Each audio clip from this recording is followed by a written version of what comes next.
And hello. Welcome to the right side. Oh, that is so incredibly loud. That's loud. I Is that don't know loud? what happened. Somebody Yeah. turn my earbobs up. Look, I can't. No, I can't. I just barely got my plug in, so it's fine. Hi, I'm Amy Beth. She's Allison. He's JP. We are the right side, the show that goes there. I love that. That again, Or how about just the right side? We go there. the right side. I love it. We go there. Okay, we're just gonna let that sit. Okay. You guys, super excited, not just because it's Wednesday, What the Hell County Wednesday, not just because of Hot Flash News Wednesday. Oops. You've got time. We have You're a pro. our new Miss Alabama, and we're so excited for Ruby Tillman to join us. Why do you think I hot rolled my hair today? Your hair looks fabulous. Look at my you look earrings. fabulous, darling. I have on my Oh, you've got your real earrings. I on. always wear hoops, but I wore my Dang, I wore my hoops. I feel You're so my dangling here. sophisticated. I don't know what these are. You're dangling earrings. They're not dangle. Where'd you get They're them? just I don't know. Okay, that's Probably fine. Walmart. I couldn't even wear those. Don't tell Miss Alabama that though. I couldn't wear those earrings even if I wanted to. You have no earlobes. Yeah, literally. Do you remember in science class where you would do the dangling or the attached earlobe question? You were doing No. okay. Never What does mind. it mean? I don't know If what you're it means, smart but or you were not? supposed to like look and see who in your family had dangling, who had attached, et cetera, et cetera. I don't know. I just had fun science teachers in high school. It's fine. Should check out. Never mind. It's fine. I don't know. That, the time that I evacuated the chemistry lab on my own. What did you do? notwithstanding- Well, I created a chemical reaction. I Okay. may have mixed things. You know, I say that before Ruby gets here because she just graduated with a degree in chemistry, and I don't want her to She's know. Smart and pretty. I don't want her to know I did that. I So- burned my hair in chemistry class one time. No, you did not. So I don't have What did- No, I'm just kidding. Did you Okay. really? No. Did you burn Yeah, so your hair though? Of in high school I had like a Justin Bieber hair. Like course you did. Swoop. What? You Yeah. had a swoosh? yeah, and Stop. I was with my friend was my lab mate, I guess, in chemistry class. It's called lab partner. Yeah, my lab partner. Not and, mate. Lab mate. And we were doing something. We were doing something with a flame, and it was kind of like off in front. But I was leaning down trying to like do something, and my friend just goes, Justin. And I'm down like, what? And I hear this, and I'm like, what is that? He's like, that's your hair. And I'm like, and like one of the tip of one of my bangs was like on Your fire. bangs. I I can't had to, imagine like- JP with I bangs. can show you pictures. Could you give us the old school flip that you did? Yeah. Okay. You It's did like have that hair. muscle memory. Yeah, It, just- yeah. it was the whole thing. Did the lab smell terrible for the rest of the day? Nah, it wasn't that much. I did smell it though because it was right in front of my face, like it was on my forehead. My lab smelled terrible for the rest of the day. Oh, like rotten egg, sulfur, or burning Yeah. chemicals. That JP experience is what women experience on a daily basis when we curl our hair. Psst. Yeah. Or It our was- skin if we hit it with It a was a scary sound. it is a Gosh. scary sound. But at least you kept your hair. Well, That was No. good. I mean, It's gone now. then, Well, but I I mean willingly that got rid of day it. it Worked out didn't well. burn off your head. no, it didn't. Okay, that would have made the news. I got to turn these things down. Thank All God. right. I don't even know if I'm loud. I don't know what I am. All right, look, we have the word of the day. Not yet. We have a little bit of yammer. Perhaps we'll go around Twix. We have the montage. There's so much that broke overnight that we're going to talk about today. But I have a very, very serious question. Do you ever look at squirrels when they stand up with a nut and think, do they have any cogent thought at all? Because this morning I'm driving down the parkway and this one just stood up and looked at me and I was like, did I do something to you? What, JP? Allison, I never sent it to you, but I have the funniest video of your dogs chasing a squirrel in the backyard. It was hilarious. How did you get How did you? So How did you time that? Because it happened so fast. It was one of the mornings I walked from the guest house and I walked into the main house and I let them out to go outside, and there was a squirrel up on the wall of like right in front of the grassy area, and Bo noticed it. And the squirrel was trying to get down, and like so he kept like running to the other end of the wall. The dogs would chase him trying to get down, and then he'd run back, and the dogs would chase him. And eventually, the squirrel got down, and they like went in full-fledged chase the squirrel. So you had the wherewithal to get grab my your phone phone and like screen record. That's video funny. At all. Yeah, I don't think I ever sent it to you. But what would they do if they caught the I squirrel? don't know. They'd probably get mauled. Eat it. The squirrels are mean.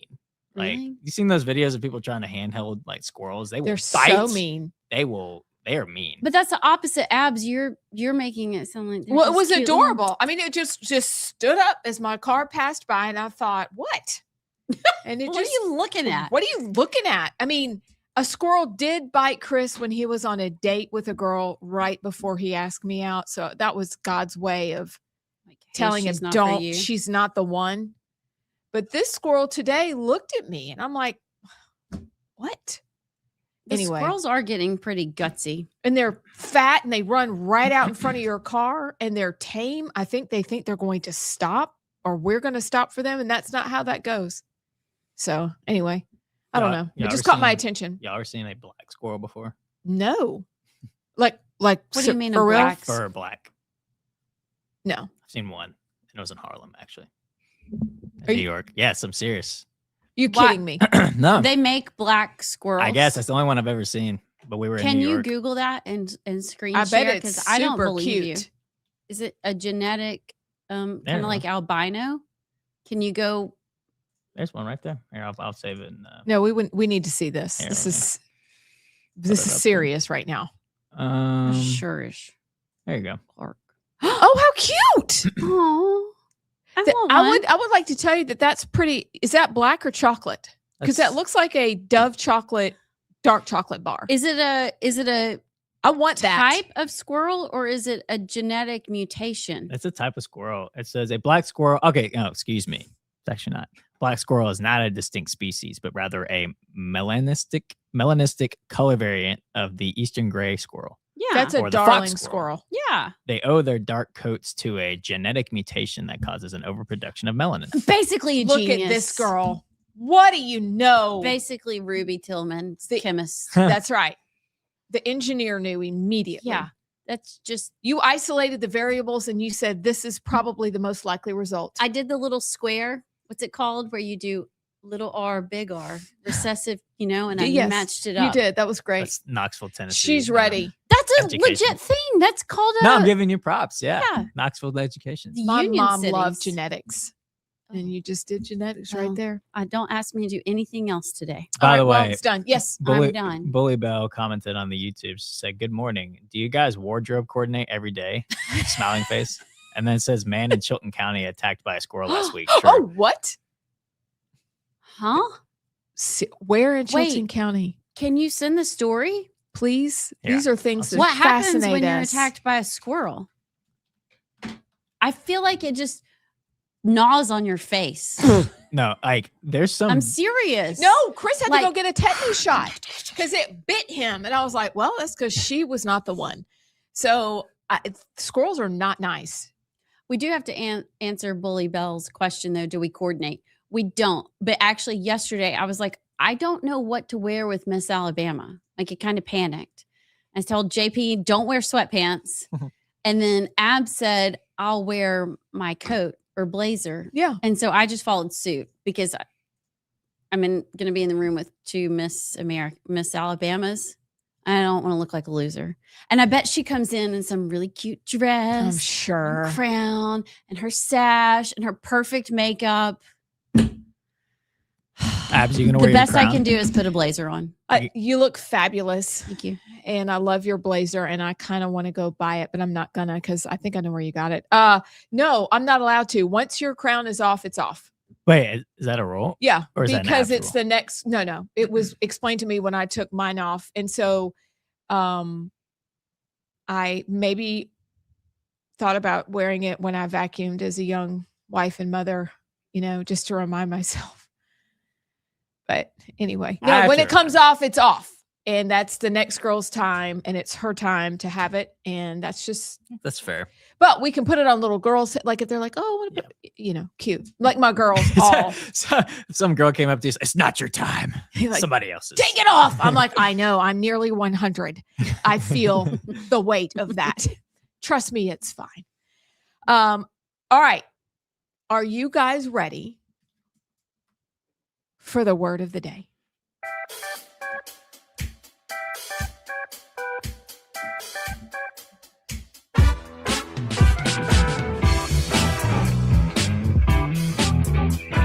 Three, 2, 1.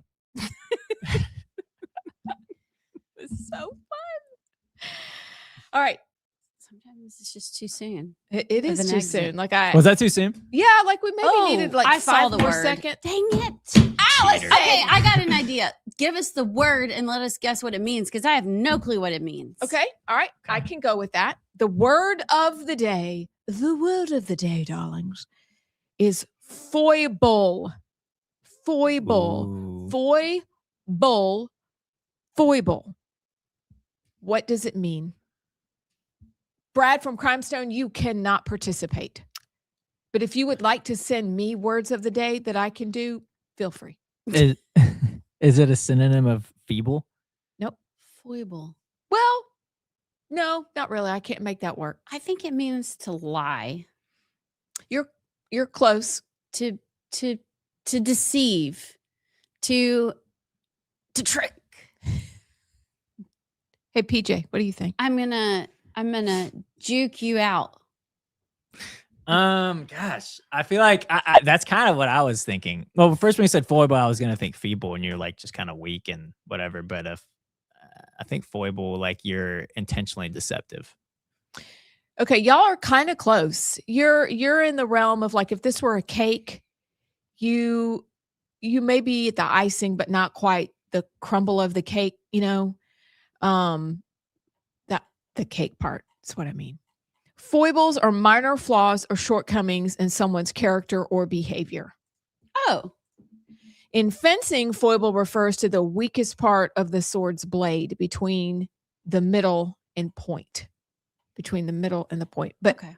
shortcomings in someone's character or behavior. Do you know anybody like that in your life? Well, a lot of them are on TV right now. I have a lot of foibles. At least until June 16th, they are. So glad this is And going I'm to be ready over. for those foibles to be gone. Oh. Anyway, I'll save that for next week. Foible. Foible. Spell it. Foible. Foible. So like would you say his lack of intelligence is a real foible? Or how do you use it? I think that's fair. Or he had a lot of foibles. Or he's just very foible-y. Foible-y. I don't think He's I don't know foible-ful. It's very foible-like. He's full of foible. He's very foible. He has many foibles. Brad from Crimestone, by the way, he says future word of the day: grandiloquent, Grandiloquent. a relative of the recently used breviloquent. A breviloquent. Yeah, Okay. that sounds like a Grandiloquent. So you medicine. say a lot of words. Brad, did you reach out to Red Top through Scott? Did you relay the message? I got to know. Because that'd be funny if Brad was like the little messenger pigeon. That landed right in Red Top's backyard. Yeah, tell everybody we said hi. With his Cardinals. What do you got for our Gen Z word of the day? I'm still okay. Do you want me to do it like you did? I give you the word and you try to guess the definition. Yes. Yeah. So I feel like y'all gonna know this one though. But I guess for the people out there that don't know, cap or no cap. We haven't done I'm that one yet. serious. I'm not kidding. Yeah, for real, for real. FR. No Yeah. cap. So Like yeah, not lying. yes, no- no cap means not lying. Yeah, cap means a lie or something false. If someone is capping, they're not telling the truth. The opposite, no cap, means you're being completely honest, no exaggeration or no lie. Where does cap come from? Like a covering I cap? know we've done this before. It's something about going into the club. I'm not even kidding. It's something about going into the club in a cap. Oh, really? Like, look it up. I'm not making it up. Actually, Brad was probably listening to our old live show where we did this. Oh, we did do this. We did do yes, we this. did do this. It's something okay. I'm seeing it. It's saying where it started, but it's not saying how it started. Where did it start? It's just saying the roots were the 1980s. The word cap has historically been used in the Black community to refer to bragging, lying, or capping on someone, and became popular in hip hop popularization. Okay. I think I'm making this up, but then part of me says I'm not. Go with your gut. My Sinclair? gut is it's like if you go in the club and you're wearing a cap, you're trying to hide things. That makes sense. That makes perfect That sense. does make sense. Yeah. It's somewhere in the Excuse deep, me? dark parts of my branicles. Sorry about that. But if you're no cap, you're just like, You're out. You're on. Yeah. No cap. Sean, yeah. Okay. I like it. We can probably try to use at least one of those words in the show today. No cap. No cap. no cap. Yeah, no cap. All right. Don't- Twix. Can we take a quick tour around Twix? Or do you want to do it Twix or Yammer? Well, whatever you say, Mr. Producer Man. You want to do Yammer? I got a story. You got a story? Yeah. You I got a can do story? What do you No. think? Can I go All right. last? Yes. You can go last. All right. So, Wait, wait. Oh, Wait. excuse me, everyone. It's time for Yammer.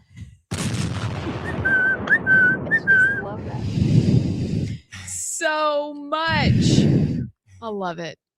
All right. So, as you know, one of the subjects that are near and dear to Allison and I's heart is abortion and pro-life causes. And I think it's quite interesting that Steve Marshall has issued a cease and desist letter or letters to mail order abortion providers saying, this is a Marshall saying, Alabama's law is clear. Abortion is illegal in this state.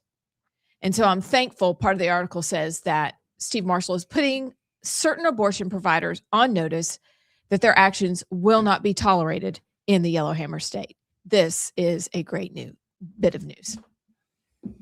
Steve Marshall, it's going to be hard to top him as AG, to be honest. He's fantastic. So effective. He's fantastic. Right place at the right time. So I Wow. loved that story. Jesus. I really like Steve. He has some shortcomings. I really, really like him. But there are some things that he hasn't acted on that I'm like, maybe should have. That's all I'll say. But I do like Steve a lot.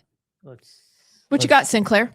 Well, this is a sports story that I just think is interesting. Michael Bronner has this over at Yellowhammer. 4 Alabama State basketball players ruled permanently ineligible after gambling scandal. So, like, we can have college quarterbacks come back to Texas Tech, but these 4 are permanently ineligible after allegedly accepting payments from gamblers to fix a game earlier that season. So, what is this just like Banana Republic rules, just whatever we want to do? No, well, so this is the NCAA making this ruling, and the NCAA is the same organization that said Brendan Sorsby couldn't play. Sorsby then brought it to court, and it was the judge that granted him an injunction. So is the judge going to say this?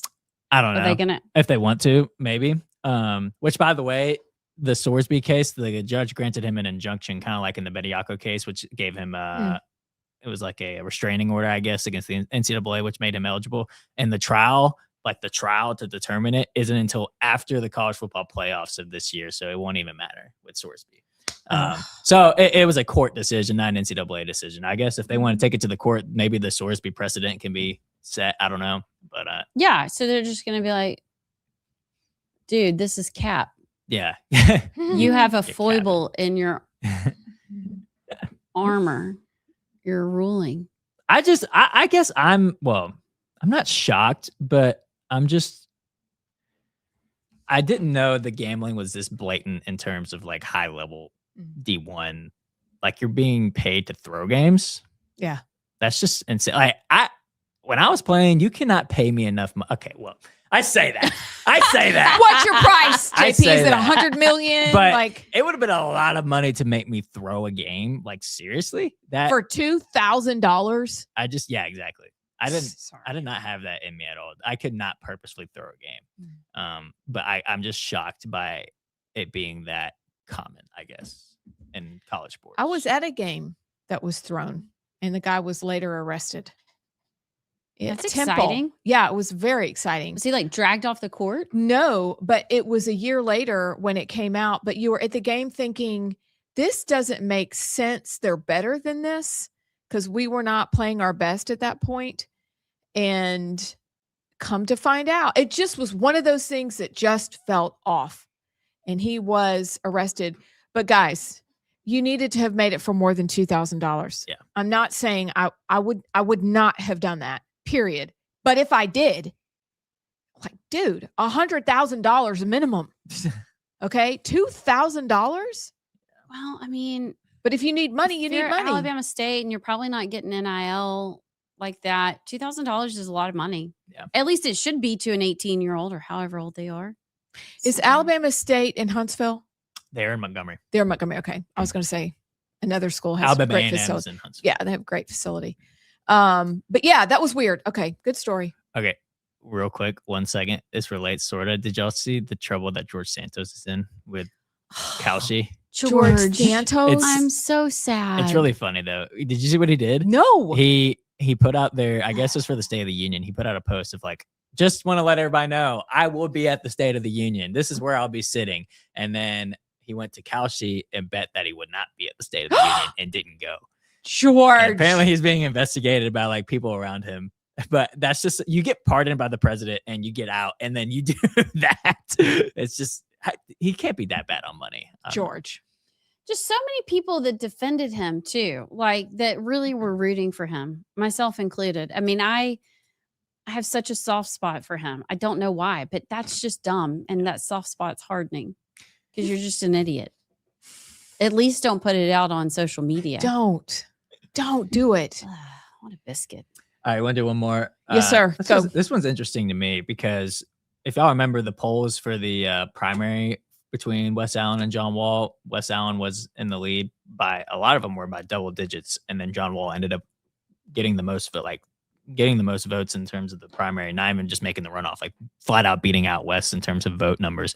And I'm seeing this poll now that has Wes Allen up by 5 by an independent poll. And part of me thinks if it's going to be misleading again, like the first poll, and John Wall is going to overperform when it comes time to come to the ballot. But then I think, would Wes Allen benefit more from a runoff and lower turnout than John Wall? Maybe so, because I think maybe a lot of people saw the Trump endorsed signs and a lot of the ads, and maybe those people won't be showing up for the runoff like they did in the primary. So at first, when I saw that, I was like, yeah, well, you said the same thing last time. But then I go, well, you know, the people that actually turn out, I don't know, maybe that does benefit Wes Allen more.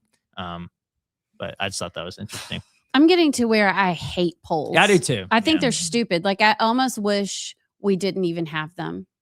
And if anybody should know how unpredictable polls are, if you go back to Barry Moore's run this past for District 1, the day before him and Jerry Carl, he was down bigly. I mean, not bigly, but enough to where nobody thought he would win. And he came back and won. I don't know how much you can put into it, but it's just like, I have poll fatigue. I was literally just about to say that. I have Like, poll fatigue. I don't know. Just go do your best and get your people out to vote. Do y'all have poll fatigue? Let us know. It's kind of like the media. It seems like every poll is so partisan now or so biased. I mean, legit, no cap. Just keep your money. We don't need your polls. We'll be back. We are joined by election integrity expert, Dr. Douglas Frank. We're thrilled to have him back with us. This time, we have a little more time for him to lay out just exactly what's going on, and what he has to share will blow your mind. Welcome. Great to be with you ladies again. That was a fun interview last time, so I'm glad to be back. It was fun. And now we have more time to dig in. When you left last time, we both looked at each other and were like, oh my word, because For years, we've been told that Alabama is the gold standard in election integrity. And apparently we have some things we can work on. Every state says they're the gold standard. It's like I think all the secretaries of states get together in some conference and say, let's all agree we're all the gold standard or something like that. Yeah. Well, tell Seems like us a little bit about yourself before we really get into some of the data and the things that you've discovered. How did you get started in this? What is your background? Sure. I'm a physicist. I was in the lab for 40 years, basically. And when I came out of the lab, I was like, what happened to my country? And what really brought me out was COVID. It was the COVID pandemic. I was teaching at a special school for high IQ kids. And one of my kids was a Chinese exchange student from Wuhan. And in November of 2019, I was teaching differential equations class, and he said, Dr. Frank, can we learn how to model epidemics? And so I began teaching how to model epidemics in December of 2019. And then the Wuhan epidemic took off, and we modeled it, and then I was modeling it in America. So everybody got to know me across the country because of my COVID modeling. I was modeling every country, every county in the country, and 30 countries, and I had like 150,000 people coming to my websites every week to how many people are going to die this week in our county. I mean, it seems morbid, but it's all mathematical. Epidemics are mathematical things. And so that kind of brought me into the public eye. I was in the public eye once before because I was nominated for a Nobel Prize in Chemistry in 1990 for one of my discoveries that got on the cover of Science and Nature and things like that. So What'd you discover? Yeah. Well, you can't leave us hanging Yeah, like that. I didn't just mean to do that to you. Sorry casually. about that. Well, I figured out a way to make three-dimensional images of molecules, and it's Okay. the first time anybody had done that. And so it looks cool. So it looks good on covers of magazines, and brought me a lot of attention. For about a year, I was traveling the world teaching people how I figured that out, and then I left academics in 1996 because it was too political for me. It was disgusting to me. I didn't like You it. were ahead of the curve. Yeah, I sure. mean, truly. in 1996, we thought the world was great. Yeah. Oh, Well, I was in Cincinnati too, and Mark Twain wrote about Cincinnati. He said, when the end of the world comes, he wants to be in Cincinnati because everything happens there 10 years later. Oh, it's so- true. I had family who lived in Cincinnati. That's a great place. Oh, yeah, and it was a great place for me to raise my kids and everything, and I'm still out there in the country. We moved further out in the country now.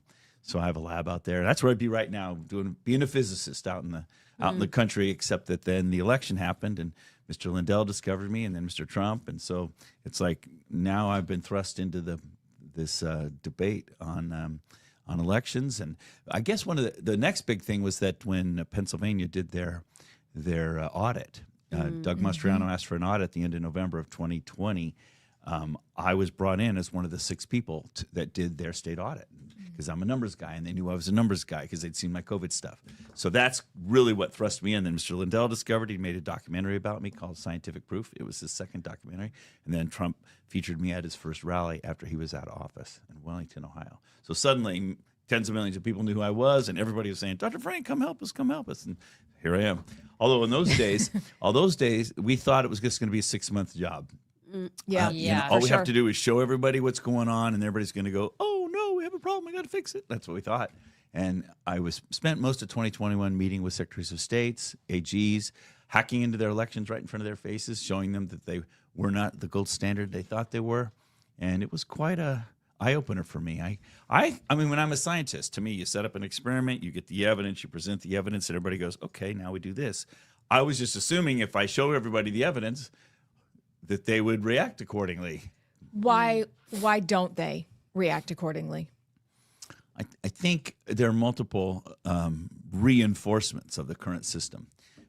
The first one is the oldest story ever. Since when does government relinquish power to the people? Governments centralize power. And right now in our country, the elections in every state are centrally controlled. They've been steadily, incrementally over about the last 25 years, just become centralized. Your own local clerks don't control or do anything anymore. They think they do, but they don't. And so that's a strong motivation. Also, it centralizes the outcomes of your elections. I said electrons. You put me in science mode there for a minute, and so because I was using. No one blames you. You want to go back to simpler times. I get it. Yeah. I mean, I since I was a boy, I read Wrinkle in Time when I was in 3rd grade, and ever since then, I've wanted to have my own physics lab in the country. I do, and that's where I'd be. But except my country went away, and so I have to.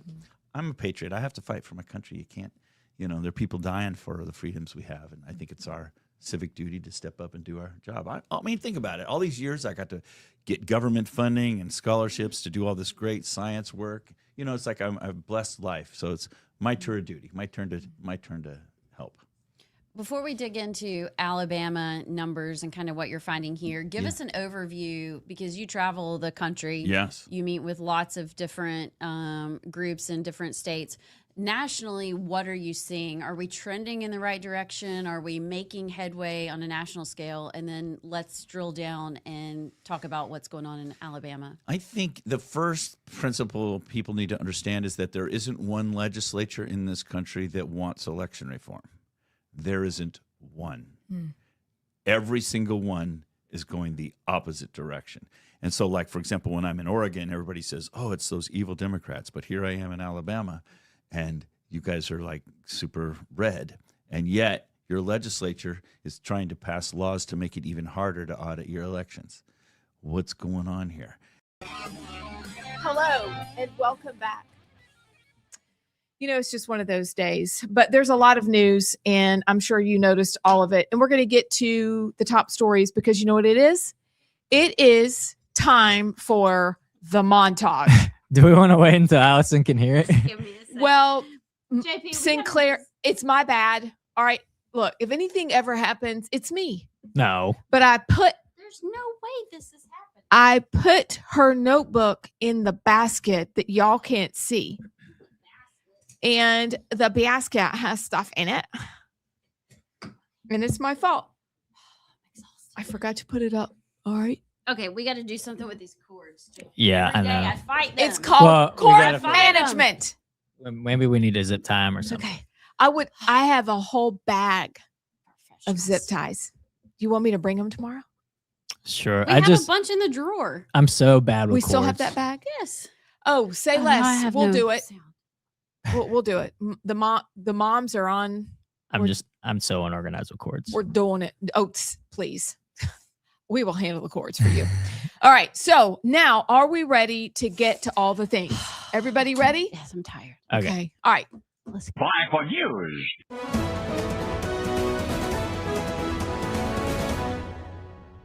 How many extremist Islamic groups do you have of the 1,500 or so organizations you have on your hate map? Mr. Roy, we don't target any group because of its religion. Really? I want to be clear about that. Really? So you brought up LGBTQ groups I'm sorry, a second Mr. ago. Roy. So you brought up LGBT groups a minute ago. So you think there's a bunch of Islamic groups that are pro-LGBTQ? Is that the position of the SPLC? Southern Poverty Law Center has spent years putting labels on other people. It has even used hate watch to target me. As a matter of fact, I think the reason I'm on the list, and there's 11 congressmen on this list, is because we simply put a flag in front of our office that encouraged the people to pray for this nation. It's called the Appeal to Heaven flag.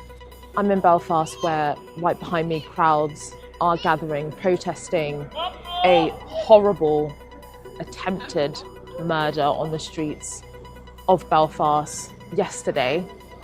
A Sudanese national has been charged with attempted murder. There's graffiti and signs up saying anti-Islam things. And so this could get pretty ugly. What do you want us to do? What do you want us to do at this point? What? I'm lost for words. I don't know what to do. I got 5 boys. I don't know what. I ain't got nothing to tell them no more. You can't walk away no more. I want to thank the big guy, God. Trump comes later. Mr. President, you're not far behind God, but we're going to start with him.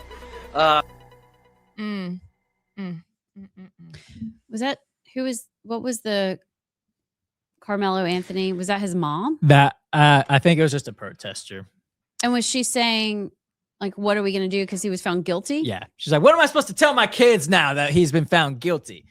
It's like, don't stab Yeah. people. maybe don't stab anyone. I listened to a guy this morning talking about the school resource officer or the resource officer that was where this took place. Carmelo told him he did it. So, and why are you carrying a knife that nicked this young man's heart and killed him? Why is there any outrage at all? I don't understand. Except that we have spent a generation telling young men and women they are victims, and they're shocked when they're held accountable, when that's actually not true. You Okay, know? I'm sorry, y'all. Can we play this clip from Jasmine Crockett? Oh, yeah. It's worth playing, but it's about this Carmelo Anthony situation. Okay. I don't know if this was put up like right after it happened or if this was after the verdict, but this is Jasmine Crockett talking about, bless you, talking How about come that. y'all don't sneeze? Y'all never sneeze. Don't know. We're anti-sneezing. You should just go home. I got to do this and get this out before Ruby gets here. This is embarrassing. Okay, I'm ready. Okay, I am good. about to Okay, good. sneeze again. Though. Wait a minute, was it a switch? I don't know what he had. It was like it seemed like it was a multi-tool, almost like a Swiss Army. like with like with the little scissors and everything and whatever. So it was small. Well, I would have argued the size of it alone, you wouldn't even think it's a deadly weapon. And that's forgot he had it in the bag.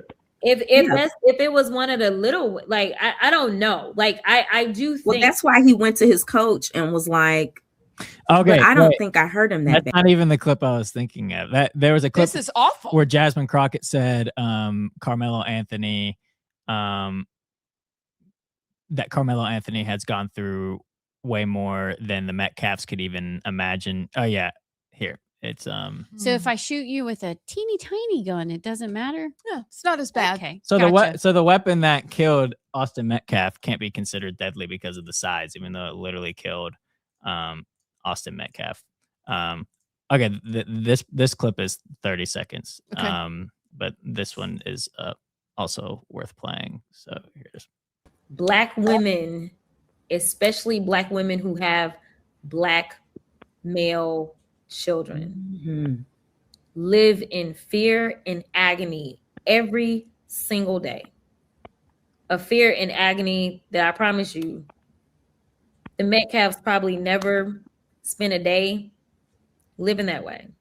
And we're going to have just some real conversations about race in this country. I can't. I can't say what I want to say. Mainly because I'm about to sneeze. All right. So we have had endless conversations about race, and this is where we've ended up. There is no, I have it, and I'm just going to find it because it's Vodi Bakum. It's one of our favorites. May he enjoy his heavenly reward. But this is what he said, and somebody posted that he said, and I think it's very appropriate. And nope, that's not it. And okay, there's no such thing as social justice, because that's ultimately what they're talking about.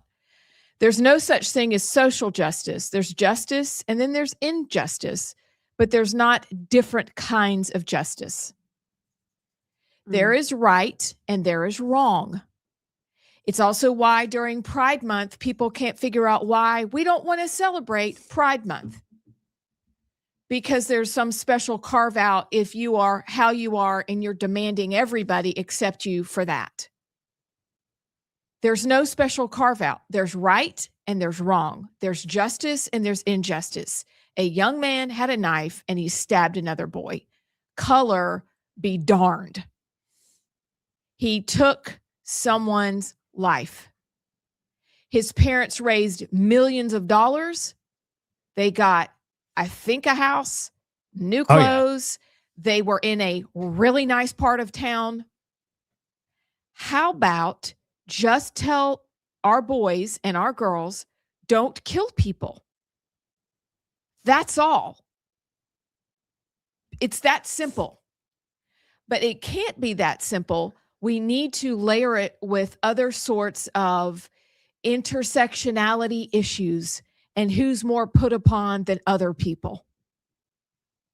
And this young man will be in prison until he's 55.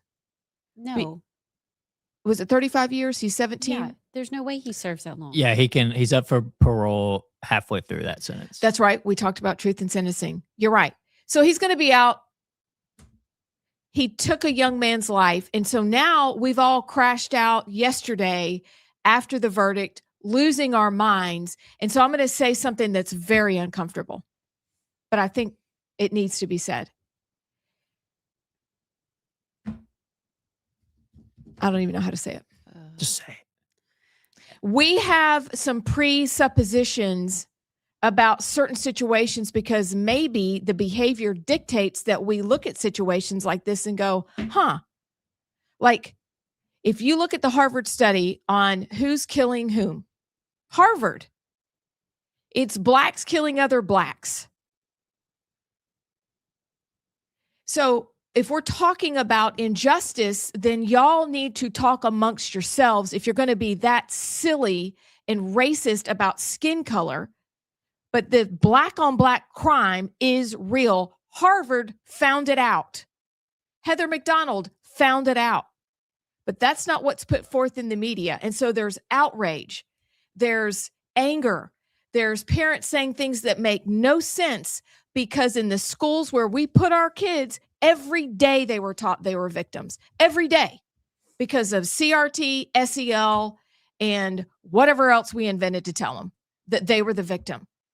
But they're only the victim because the people in charge need them to be the victim, not because they actually are. Booker T. Washington said to watch out for things like this. So did, I can't even remember his name. Who called them race baiters? It wasn't Booker T. Washington. Yeah, it was. So be careful. This is garbage that one young man's life was taken and the other side is outraged that they're being held accountable. We have reached a new low. It's not different than the story that's in the montage about the man trying to decapitate another person in the middle of the street in Ireland. And oh my goodness, they said some bad things about Muslims. Well, that's because they constantly are trying to kill everybody. Stop it. We've had enough of this. Right is right, wrong is wrong, justice, injustice. Let's deal with reality as it is, not as if we wish it were. We deal in reality here. And this is a reality. That was an abs bomb. It's pretty good.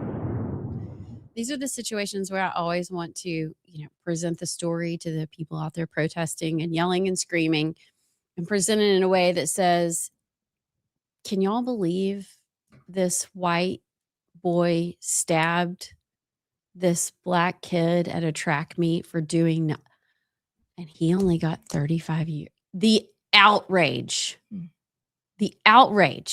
that would never, ever be able to fly if the roles, literally the race roles, were reversed, ever. And so my question is, nobody would ever argue that slavery was good. Nobody would ever say that that part of history of America or the world, do you know, listening to that podcast that you sent about the Crusades and the Ottoman Empire and all the white slaves that the Muslims took, so slavery's been around a long time and there have been lots of white slavery victims as well. But how long do you get to be a victim? It's like me with my parents being divorced. That sucks. I was 3. I grew up with no dad.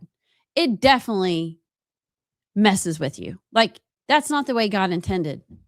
How long do I get to use that as a reason why I'm not doing X, Y, or Z? How long do I get to use that as a reason to behave a certain way and to think a certain way and blame everybody else? And I'm genuinely asking, how long the black, let's see, you've had a vice president, you've had a president, you've achieved all these amazing things and you've clawed your way back a lot of civilizations have to really having equality. I don't know that there's anything in America that a black person can't do that a white person can. So when does this end? And I've never had anybody tell me when we reach this. Do y'all know? I mean, have you ever heard like No. Well, because they want to keep that crutch because it gives them an excuse and an out to act a certain way. It's the SPLC being on trial and not being able to denounce the people they put on their hate list, like Alveda King. That's exactly right. There is no end. They don't want there to be an end. Meanwhile, there's plenty of Black Americans. I hate using color. Thriving conservative Blacks, not conservative, just out there living their life going, why are y'all insisting on staying in that we're never, ever going to be out of the victim mentality? That's a great question, Allison Sinclair. I almost feel like if they could give me, and if the left could give me an end game, an end goal, all right, let's work with that. Let's work towards that. It doesn't seem like there is one. There's not. You can't function in a society like that. But here's the thing. It's the Democratic Party and it's the elites that want them to stay in that mindset because then they can control them. That's right. And honestly, African Americans are like the slaves of the Democratic Party. That's how the party views them. Like, just think about all the statements that they've said throughout the years that they feel like they are owed the black vote in America. And if you can't constantly tell your black voters that the white man is trying to oppress you and it's evil and everything is racist against you, that's why you need to vote for me, because I'll help you, even though I keep your communities in shambles and keep you poor and keep you in a certain mindset so that you can't pull yourself out of it. Because if you do, then I may lose power. I may lose my vote. And the same people that bankroll these protests and these riots, the race riots and such, if the black citizens of America stopped having that mindset, then they would lose their power and they would lose their pawns and their control. So, but if you look at the case, it was as much of an open and shut case as it gets. Like, even Carmela Anthony's, the defense's witnesses contradicted themselves and actually beat the defense's case. Like, it was bad. It was as shut and a easy case as it gets. But that doesn't stop the fact that there's going to be these insane protests. And one of the protesters was saying to the cops, the only good cracker is a dead cracker, I think is what one of them said. It's just insane. And if you think about it, if anybody in this situation had a right to burn the city to the ground in a protest, it would be the Metcalf family. It would be the pro-Metcalf crowd. There wasn't any of that. And it like what Allison said, can you imagine if the roles were reversed and a black student was stabbed in the heart just because a white student asked him or the roles were reversed. If the black student asked the white student to leave the tent and he just stabbed the black student in the heart, can you imagine? Like, it would be George Floyd 2.0. But even when the roles reversed, it's still that side protesting. It's not good enough. And it's just, you can't rational with the irrational, but it is that mindset of they constantly have to be the victim. Like, what am I going to tell my kids? Yeah. Like, don't stab somebody. Don't stab someone in the heart. Seems kind of easy. That's kind of a low bar. Ridiculous. It's such a wicked game they have going on. And plenty of Americans, I don't care what your skin color is, have woken up. But too many have not. And they're hanging out at this outrageous protest because one of their kids was held accountable for what he did. It's what is it? Justice for the criminal. I don't even know what the thing is, but to protect the guilty is cruelty to the innocent. And that's what they're wanting. And we're saying, no, you will be held accountable. And that should be, every single one of us should want to be held accountable if we were to do the same thing. That ensures a safe society for everybody, everyone. But I was did any of you think that there wouldn't be protest? Did any of you think, well, this was, like you said, JP, so open and shut, there's not going to be any? I was pretty certain there would be. And that's the problem. Yeah. Same. And you know what? Justice wasn't even served, in my opinion, because Carmela Anthony is still alive. If you take someone's life in cold blood like that, there's no reason why you should. And he's going to get out in maybe like I think he got a 35-year sentence, and he's going to be up for parole half of it. So it wasn't even a fit of rage kind of thing. Like I'm guessing y'all are supposed to tell me not to say like. Sorry. Oh, sorry. Hey, don't say like. Yeah, don't. Okay, I'm a professional. I can do this. He had to stop and go grab his backpack, unless he just carries a switchblade or a Swiss Army knife in his track pants, which is just weird. You're probably not even supposed to have a knife there. So he had to stop the arguing, go back to his backpack, grab the knife, and then go back. You've got there's a gap between stimulus and response right there. And he had to make some decisions as he's walking to his backpack and as he's walking back. Now, I'm making some assumptions because I don't really know. Maybe he walked up with his knife. Did he? Did he just want to kill somebody? I think he had it in his backpack with him. But yeah, he had to get it. There's a little gap there where you have to unzip the pocket and you have to reach in and you have to watch your hand grab that knife and go, I'm going to use this and I think I'll stab somebody. And then you got to flip it open. So it's just the worst. And they're out there protesting. No. Yeah. Some people need a spanking. I think he got asked 15 times to leave the tent that he was at. He was at the wrong tent. And then it was when Austin Metcalf apparently, kind of pushed him like, hey, go. And that's when he stabbed him. It's like, that's not proportional that's not the right He response. said something mean to me. Right. He was disrespectful. Like I got asked to leave somewhere I wasn't supposed to be 15 times. And then somebody just kind of pushed me so I can stab him in the heart. Like that's not. And think about this. Parents, what happens in your children's classroom matters. What they're taught from an early age matters. The social emotional learning that everybody's learning, even though we pretend that it's out of the classroom, critical race theory, that matters. That's what they're being taught. So this is also an opportunity for us to get involved in our school board and find out what books and what curriculum is going on. We're not helpless here. We can change things. Look at Allison Sinclair's whole life. Look at Emily Jones running or Kathy Bradford, but Emily and Allison both, to me, are perfect examples of, oh my gosh, what's going on? Oh, we've got to do something. This is where we can do something and affect change. We can read the school books. We can check it out. We can flag it and bring it to their attention. But this information is being poured into these little hearts and minds from the time they're 5 until the time they graduate. And if they go to college in certain majors, it's still there. One of my kids went to Mississippi State. She did psychology. Social emotional learning is wrought throughout the curriculum. Thankfully, she has a biblical worldview. So she's like, this is silly. So this is where we come in.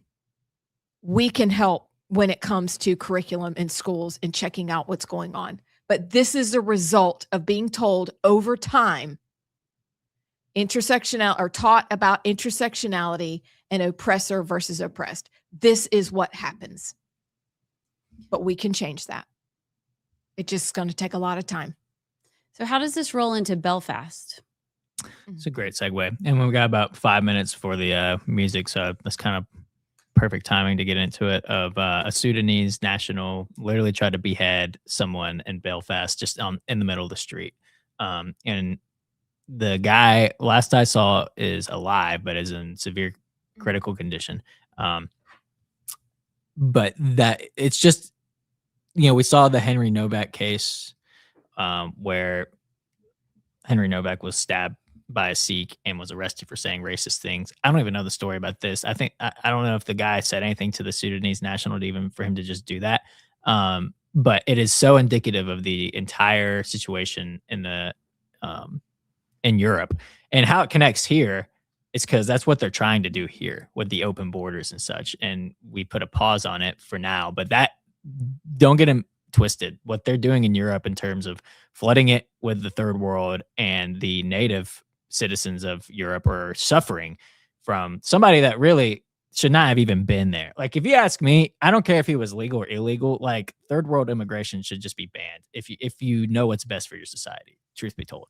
And so that is how it connects here of what they're doing over there, they want to do here. And it's really out of like a tribal mindset of like, Allison, you've said it before, it's like, it's just conquer. That's just how it operates. Like you flood with a certain part of the world, they conquer it, and then they just try to behead the native citizens of that place in the street for no reason.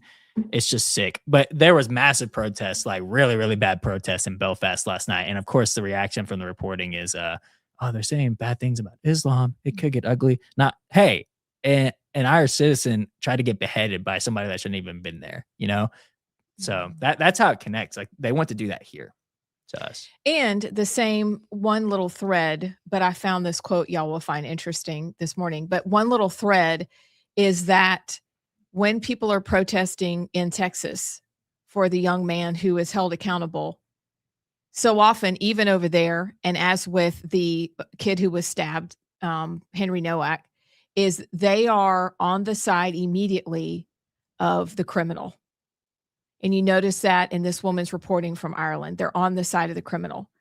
But I think the bigger issue in this case is, I found this Aristotle said a multi-ethnic society, and this is an ethnic society that is not homogenized, is thus necessarily anti-democratic and chaotic, for it lacks philia, this profound flesh and blood fraternity of its citizens. Tyrants and despots divide and rule. They want the city divided by ethnic rivalries. The indispensable condition for ensuring a people's sovereignty accordingly resides in its unity. Ethnic chaos prevents all of that from happening. And it's so true. It's so true. And you're seeing it all over the world because we're not demanding that people, if you choose to come here legally, become part of the melting pot. All the other things aside, you melt in and you contribute to the betterment of our community. Unified. That's not what's happening. I have two thoughts. One, why the heck would you try and behead an Irishman? Like, go for the Canadians or even an American. The Irishmen are not going to put up with that, and you will surely die. Can you say it the right way? You will surely die. Okay. Okay, there's no way you're making, I mean, the Irish are feisty and they don't give a darn. Yes. So, well done. My second statement is we need to halt. I'm convinced. Did y'all hear that the US of A is bragging about they are revoking the citizenship or the rights of 17 H-1B visa immigrant or whatever you call them. Legal alien. What do you call them? I guess immigrants. I don't know what they are. Immigrants, yeah. Yeah. Because they were doing nefarious things. 17 out of like hundreds of thousands. There are more H-1B visa people here than we have college students or something insane. Y'all, we need to halt that entire program. Yep. Because that is the tip of the iceberg of the legal criminals that are here. I feel like we've shut off the border, but now we got to shut down the flood of legal criminal immigration. That's good. That's all it is. It's good. Y'all, when we come back, I think we'll be with Miss Alabama. I'm going to go pull myself together. We'll be back.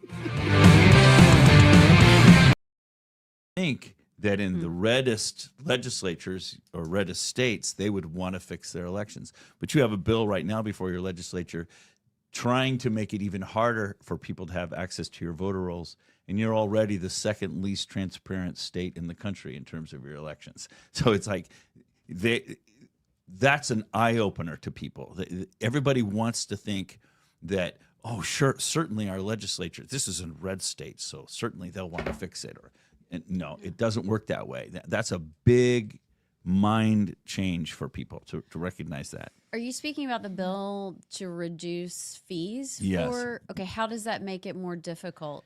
So the bill was, as it was originally proposed, was going to take information out. So they were saying, we're going to make it cheaper, but we're going to give you, it took out the critical information. And you're already not giving for example, I've been working with your teams here. I just came from Mobile and I came from Ottawa, and they're complaining, Dr. Frank, this is really hard. And it is, because in other states, they give you tons more information than you get here, and you have to pay for it, and it's limited already, and they wanted to limit it even more.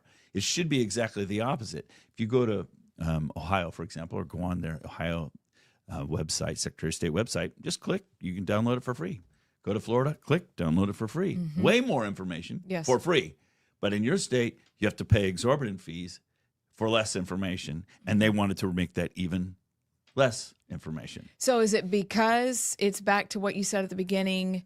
You've presented the evidence, they ignore it, it's centralized, it's layered. I mean, is it all of those things, or is there something that's specific to Alabama in addition to, we see that they're not transparent. We've experienced that. Yeah. Like, what else are we missing? I think the main thing we're missing is that people have become conditioned into waiting for somebody else to fix the problems. You're too young, you don't remember, you ladies, but when I was a boy, we ran our own elections. The PTA moms walked the precincts, and the parties, the Republican and Democrat representative in every precinct, took the precinct book. And every 2 years, every door was knocked on, making sure that the books and the precincts were up to date. Since about 2002, we've just steadily lost our role as citizens. Now we wait for other people to fix our problems rather than us. We wait for other people to teach our children. We wait for other people to run our elections. We wait for other people to run our government. But America's an experiment in self-government. It's supposed to be us doing these things. How's it working out when we're letting other people teach our kids? How's it working out when we're letting other people run our government? Plato said the penalty for refusing to get involved in politics is you end up being governed by your inferiors. And here we are. Any one of you pick a random person off the street, they'd probably be better governor than the one you got. Okay, I mean, it's a bad situation. Right. So really, I think that's the fundamental problem: is that we the people, and this is a good thing for Alabama, but we the people have forgotten that it's our country, that we're supposed to be doing stuff. Now, in your state, you are full of people who have really good, solid values. That is refreshing when I'm here in Alabama. But because of that, you're more trusting. And because of that, when I walk into a county and say, hey, your elections are all corrupted, they look at me like, no, our clerk is great. We love her. We go to church with her. Our kids go to school together. It's like That couldn't possibly happen. Couldn't possibly happen here because we're great people, right? I mean, and I get that. But what they don't understand is the problem isn't your people. The problem is that they are subservient to a system that's being imposed on you. So, for example, if you were to let's say you move into a county here. We're in Shelby, I think, right now. Let's say you walk into, I know the country by counties.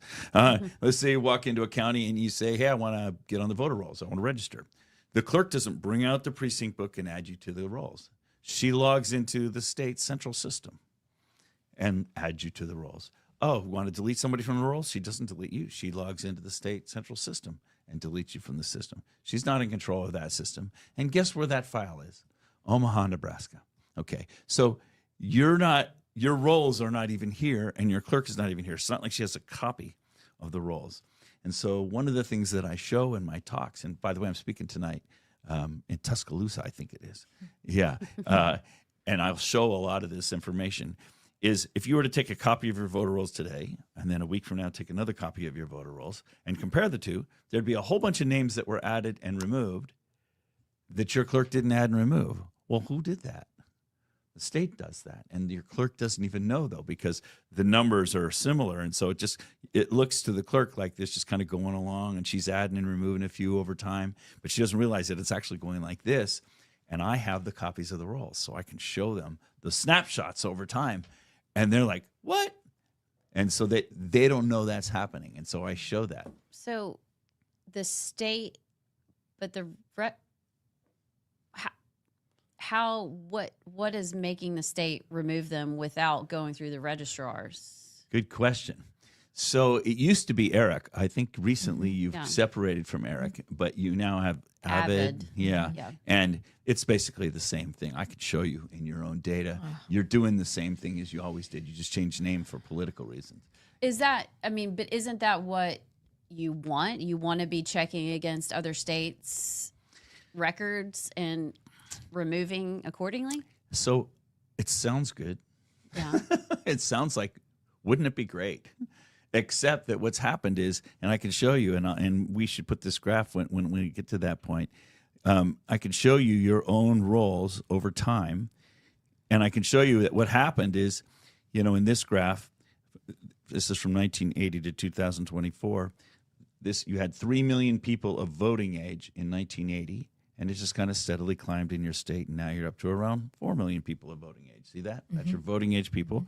Here are the number of people in your rolls every 2 years, according to your Secretary of State. And a clean voter rolls should be about 70% of your voting age population. So I would say you were really clean from about 1992 up to about 2012. But then look what happened. Then your voter rolls took off. How come? Well, that's when your state started automatically adding people who get driver's license, who get a car registration, who touch any government agency, who go to jail, who get welfare. They're automatically adding people, and they're not cleaning in a commensurate fashion, so the rolls are getting dirtier. I can talk about the turnouts, but let's not do that yet. I just want you to see that the voter rolls are growing faster than your population, dramatically faster. In fact, you got about 40% too many people in your voter rolls.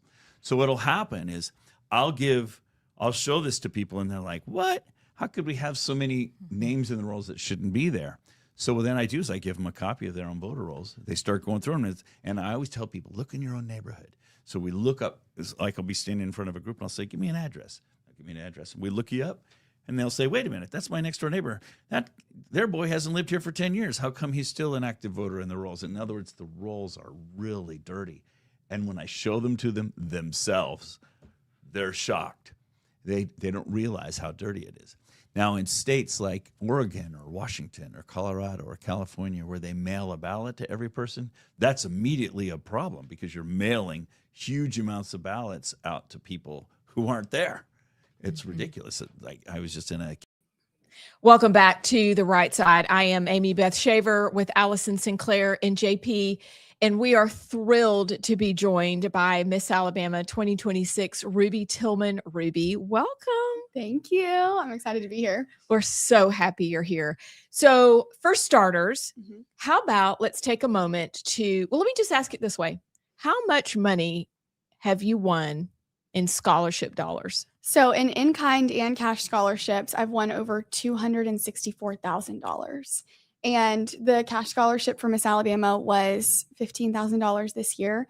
I earned additional scholarship by winning the STEM award, which is for women pursuing degrees or careers in STEM.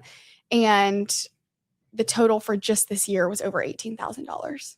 I think people forget, like people that haven't been Miss Alabama, like these two, we kind of forget that there's the whole scholarship component to this.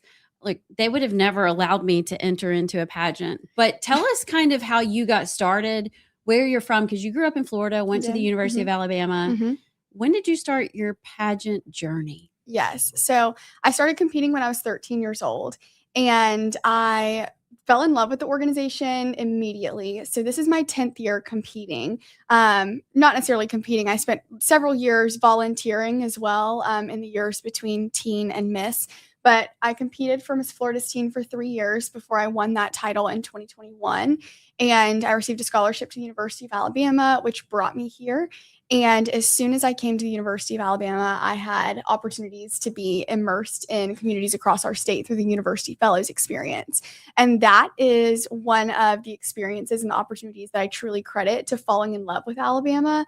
And I began work in Marion. And that is what a lot of my community service initiative is centered around. And just being able to invest in communities that I never would have otherwise had the opportunity to do. So much of that interest and passion was lit within this organization.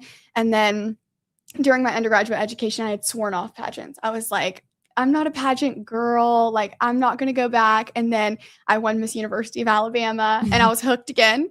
Came back to Miss Alabama this year as Miss Birmingham because I had been accepted to the University of Alabama at Birmingham's medical school and was set to start on July 27th. And I was very excited about that. Wow. But ended up being Plan B. So that is a very long story of how I got here. And I'm really excited for this opportunity. So you talked about your community service, social impact initiative. Mhm. I know we renamed things. Yes. I'm old enough that it was the community Platform. service. It was called our platform. And we were involved in communities with volunteerism, with an issue that was near and dear to our heart. But could you expand on that? Because I don't think a lot of people know, even if they know there's a scholarship, there's a whole nother component to being Miss Alabama and being a participant in the pageant. Absolutely. My community service initiative, which when I started, it was also a platform. So don't think that you're too She's bad. basically saying you're not old. Yeah, you're not too old. You're not Maria. that old. You're good. You're Lady. But when it started off and it was a platform, I actually had an organization called Many Musicians, and that's what happens when you let a 12-year-old name a platform. And it grew into a nonprofit. Started off as community events that featured young musicians and raised money for fine arts programs. And then over the course of the 8 years that I did that, we've raised over $100,000, which was something very near and dear to my heart as a musician myself. And it benefited a lot of the music programs that wouldn't otherwise receive funding allocation because they're Title I schools and they have greater need. And when I came to the University of Alabama, that was still very much a passion of mine. But I saw that there was far greater need in rural Alabama than for music education. And one of the things that led me to Many Musicians in the first place was my parents' philosophy that with your growing skill set and with your growing knowledge, you have a responsibility to the people around you. And so as that knowledge grew, the knowledge of the communities that I was in, the knowledge that I was gaining through my education, I just felt the need to change what I was doing and who I was serving. And that's when I adopted 57 Miles. And it's now an organization that connects UA students to service opportunities in Marion, Alabama. And we do hands-on service in areas of education, healthcare, and history and culture. So it can look like a lot of different things as far as the boots on the ground service, but there's also a component behind it that is really important to me because I fell in love with this state because of service learning opportunities within my university, but they're scarce and they're hard to justify. So I've created a model for university-sponsored service learning that's now being adopted by Samford University and Troy University, and I'm hoping to take it across the state this year. That's incredible. Word. That's incredible, right? And also, guys, just for our enjoyment, I hope you enjoyed the drill sounds. Perhaps you hear them. So sorry about that. But that's absolutely incredible. So it's called 57 Miles. It is. And that's the distance between Marion, Alabama, and Tuscaloosa. So it's the distance that students actually travel to go to this community and serve. Wow. So let's talk about another aspect that you brought up, and that is you're a musician. Let's talk about your talent and the ways that you're able to use that, because it's not just that night that we are performing. Exactly. We're using it a lot. Yeah. So on the night of competition, I performed I Dream to Dream from Les Mis. And I grew up a choir kid and a theater kid. And so that is like the one time now in my adult life that it gets to shine.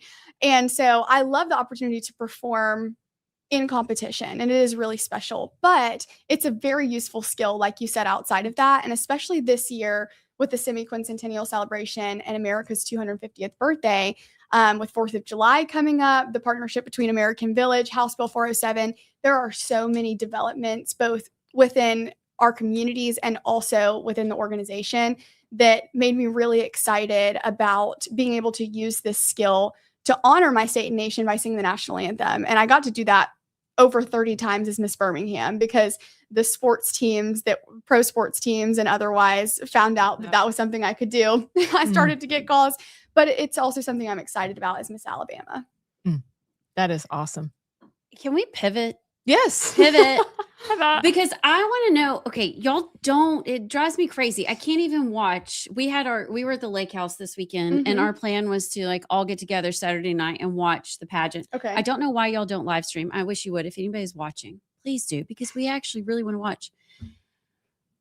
but we get snippets all throughout the week of kind of what the week looks like. Mm.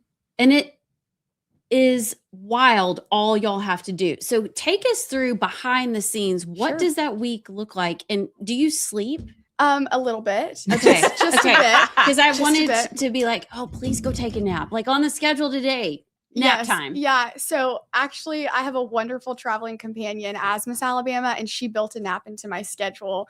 Did she this- really? The day after Miss Alabama, and the first few days of being Miss Time out. Alabama. You have travel companions? I Yes. do, and they are wonderful. Does everybody have a travel Yes, companion? you are always with somebody unless there's like a special situation. But yes, So you it's like always your have- handler or your Yes. camp mom? So they will carry your bag or they'll be your buffer. So yes. sometimes you do need people to get you out of somewhere because you'll They're have like several speaking engagements that day. Mhm. They'll help you with your outfits. Yes. Oh, this is after you win. After Yes. you win. Oh, this isn't I was during just telling the a week. funny little story, but I will tell you about the week. But Okay. okay, Okay, so you got a nap. Way to go, travel companion. yes, way to go, Robin. Thank you for my nap the day after Miss Alabama. Hey, Robin. And schedule naps. yes, and so, but during the week, it is a crazy schedule, but it's also really fun. And they split you up into 3 groups, and so it's Alpha, Mu, and Sigma. I've always been a Sigma. I don't know why I love it, but it's a great schedule, and it always ends up being a great group of girls. And I get the same dressing room mom each year. And so, shout out Katrina. And so, we're just gonna I go need through a the dressing list. room, mom. I could use some help. Okay, that's awesome. Yes. And so I had a wonderful group this year. For the first 2 days, you check in on Sunday. We go straight to rehearsals. You learn the opening number. That's really fun. Stress hasn't necessarily set in yet. So this is like a really low pressure setting for us to all get to know each other. Monday, golf tournament, then rehearsals. People start interviews on Tuesday. Some of us rehearse on Tuesday. Sometimes we'll even visit a sponsor on Tuesday if time allows for one group. And so a lot of us are going in different directions, but about by Wednesday, you are sequestered to that group. And I ended up having just the most wonderful women in my group this year, and it defines your experience. And so I love the way that they do it, where you get to be with the full group at the start, and then you kind of narrow down to people that you've gotten to know and really poured into about Wednesday. And then Wednesday through Saturday, like those are your girls. So when seems like a lot to coordinate. It is. Oh, It's a And so well-oiled do they machine. just give It everybody a is. schedule like, you know, at 9:05 you have to be here, and is it all on you? You don't have a not So- a handler, you don't have a You travel do. companion. There's like there Oh, are you have yeah, mom- yeah, you've okay. got like hundreds of volunteers in the organization. And so Yes. for pageant week, you have Is there a pageant Sigma moms. mom? Yes. Yes. Okay. There's okay. a mom and she's responsible for that group, but then there's another mom in that group. Then there are dressing room moms. There are moms who So feed there's you. yes. So there's our pageant moms. So you have help. Okay. Yes, there's our pageant moms, which stay with us all week, and it's one person to each group. And so that is Katrina. And then we also have, and then so many more like Julianne and Sandra. And Sandra's been there for a very long time. Yes, and she so has. she is Okay. someone that like Miss Alabama's from all years can really come together and say she's just wonderful. But we also have dressing room moms, and this is a different skill set. So these are they're getting you where you need to be. They're keeping up with 100 girls going 100 different directions, trying to get ready for competition. And they are wonderful as well. But all of these people work together in this well-oiled machine to make it happen for us. Have you ever been a mom?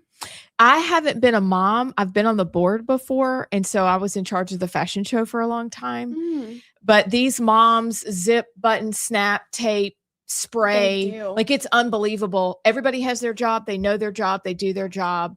And everyone is friends. It is a giant family reunion every summer. Yes. It's true. Isn't that right? And even for me, like having competed last year, I was really nervous about going in and everyone knowing each other, because this is an organization that girls love so much. They will come back and compete for 6 years straight until they age out. And that is something like a testament to the organization, but also something rather intimidating to walk into. Yeah.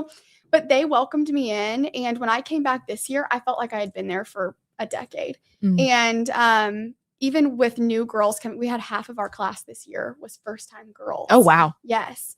And that was super special too, because you had even me who had only been there for a year, and I don't have all the expertise, but I have some knowledge of what the schedule's like and when you can sneak in a little bit of rest or when you can chat with your mom. And even seeing girls who had only competed once be able to invest in younger girls, and then the moms making a conscious effort, knowing that so many of us were new, to really pour into us and give us just the peace of mind of having a knowledge of what's coming next. And so it's a special, special thing for sure. So today you're moving, which is am. great. She's Yes. don't worry, she's not going anywhere. Yeah. But you were going to be doing something else. So you're Yes. keeping your roommate. We will not, I'll let you say it or not. But Yeah. tell everybody what was going to happen, because at the beginning of the interview you mentioned it. Mm-hmm. But I would love to talk about that and your plans once you do get to medical school, what you're going to study, what you're going to pursue as your specialty. Absolutely. So I was supposed to start medical school on July 27th, and that was something I was really excited about and I had worked hard for a long time.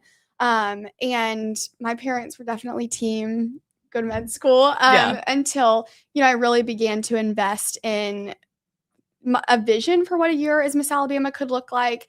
And they were very supportive at that point, and everyone kind of came alongside me to help me figure out logistics for pivoting what the next year would look like.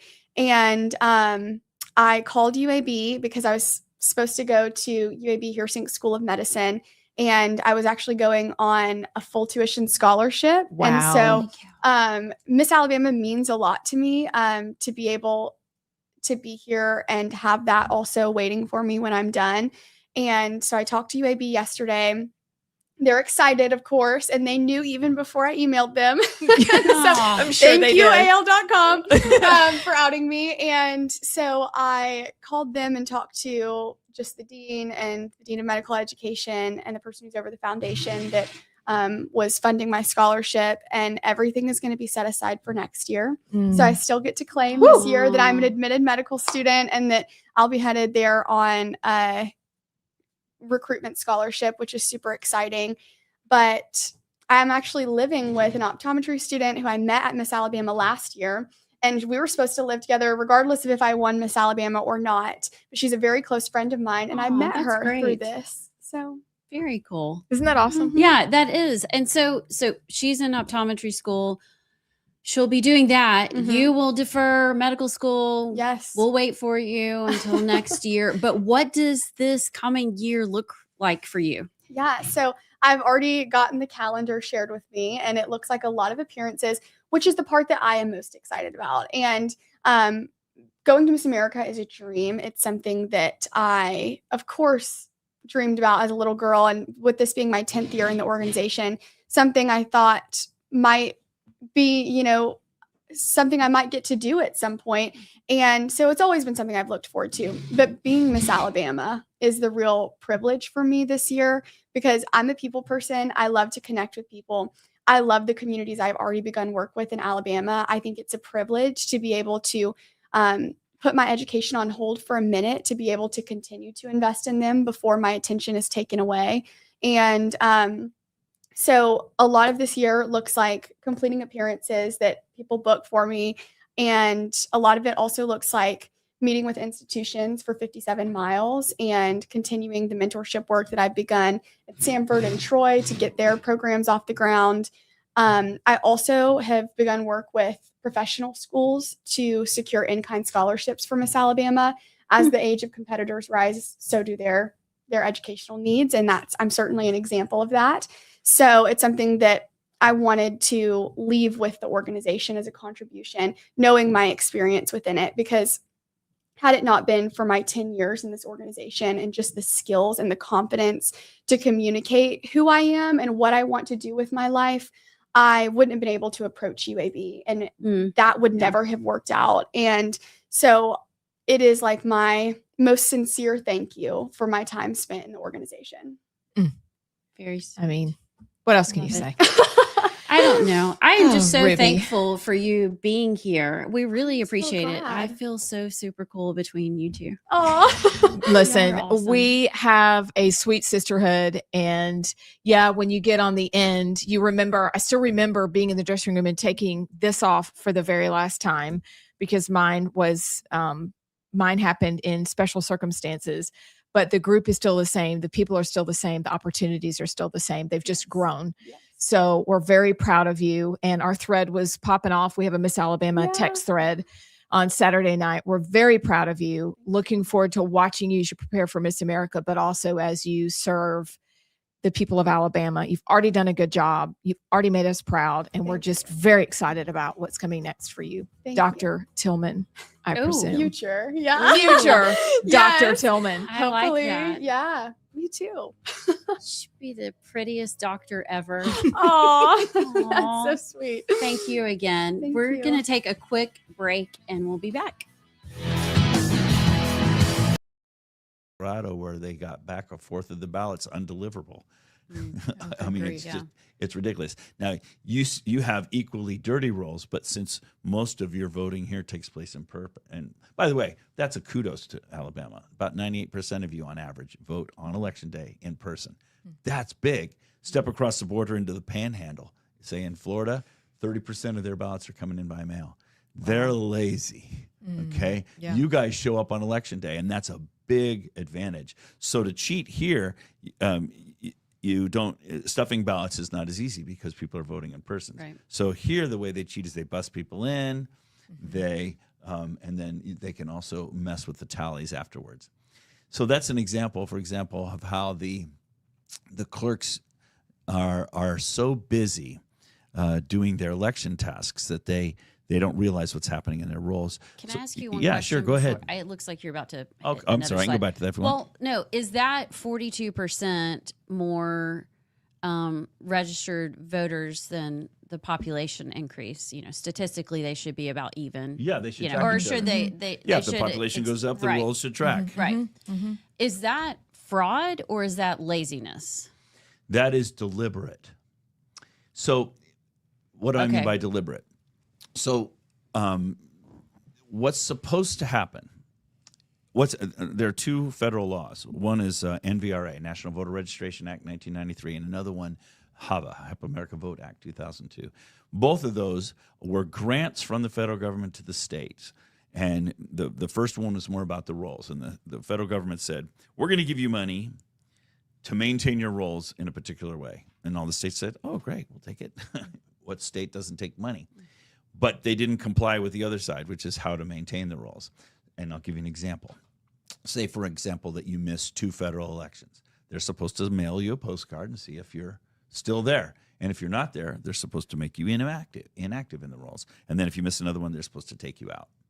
Well, I can show you thousands and thousands of examples in your own county where we've tracked everybody in the rolls and they've missed multiple elections and they've been active for a long time, yet they're still in the rolls. And when we look them up using the post office records, guess what we find? They've moved to Texas 10 years ago. How come they're still in the rolls? They shouldn't be there. So your state isn't cleaning up. And when you complain about it, they say, well, that's because, we've got this system in place. They have a deliberate system in place that keeps your rolls dirty. It's by choice.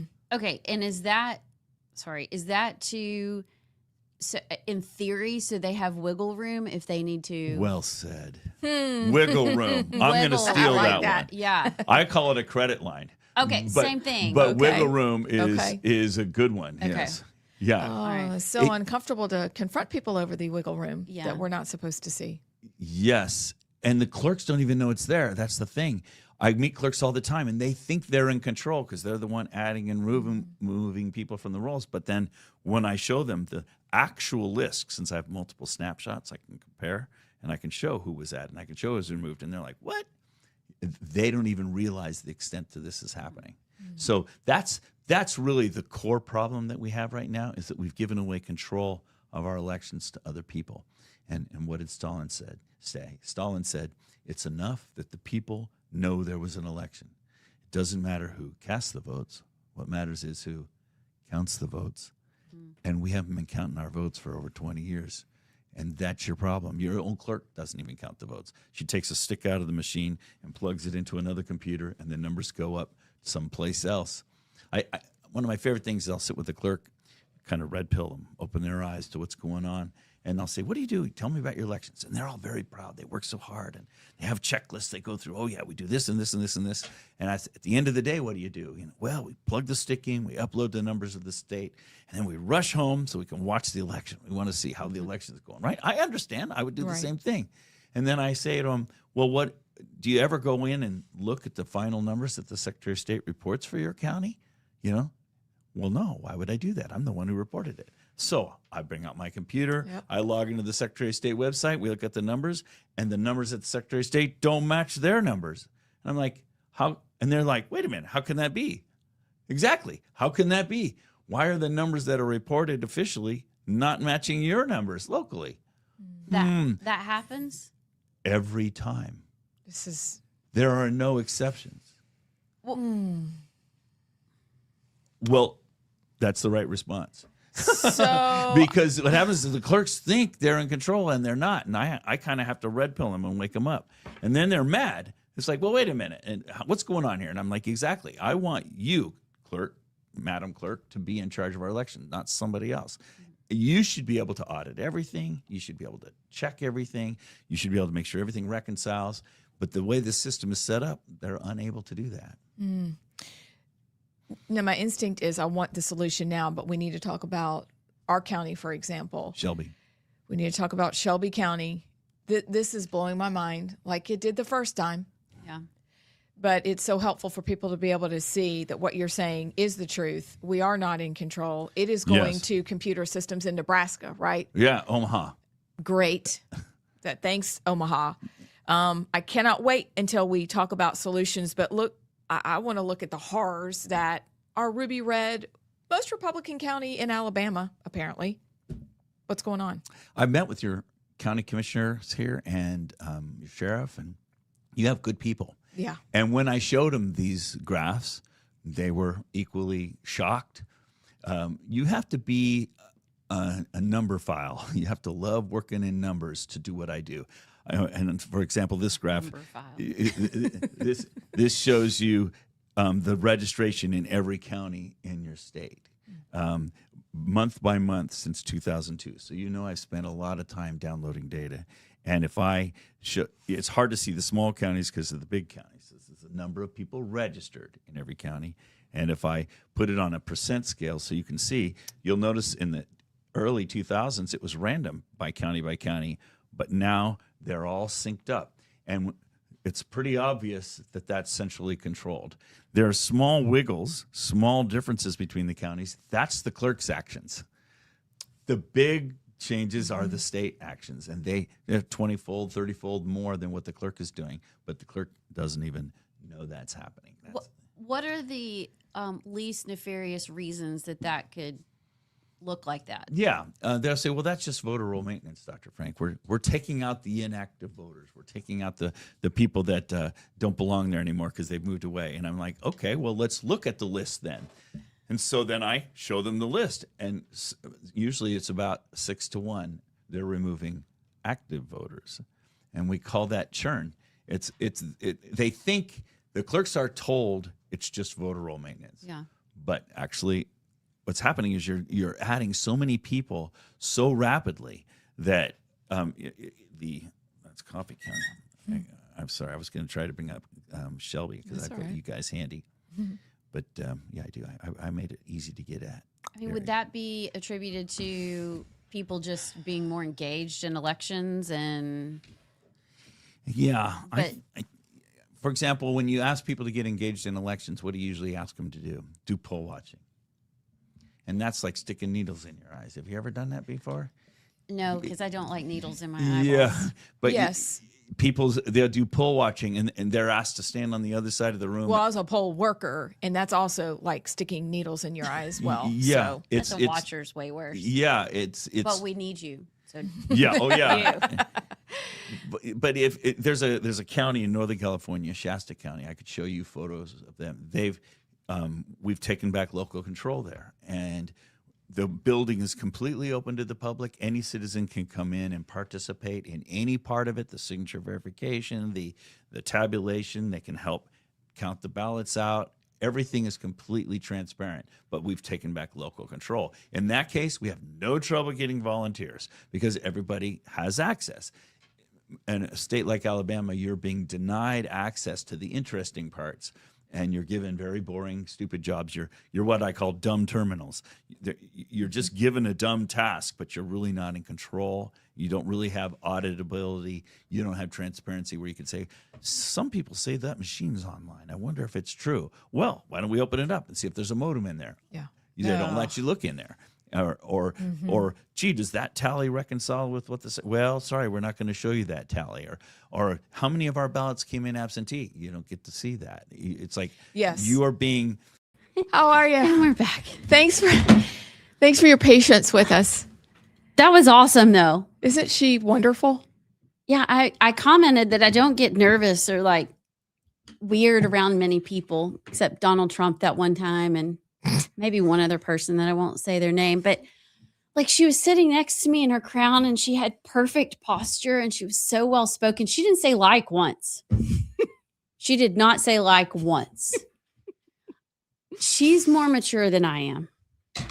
Well, it's remarkable. We'll have to get her back, and we're realizing that y'all may know each other through people, and it's just fun to make connections. But I'm so happy that she was able to come on the show. And wow, what a get, Abs! What a lady! Yes, did I hurt you? Yeah, I'm so sorry. Made my finger tingle. Guys, just for fun and giggles, are you following the Germans along who are here for the World Cup?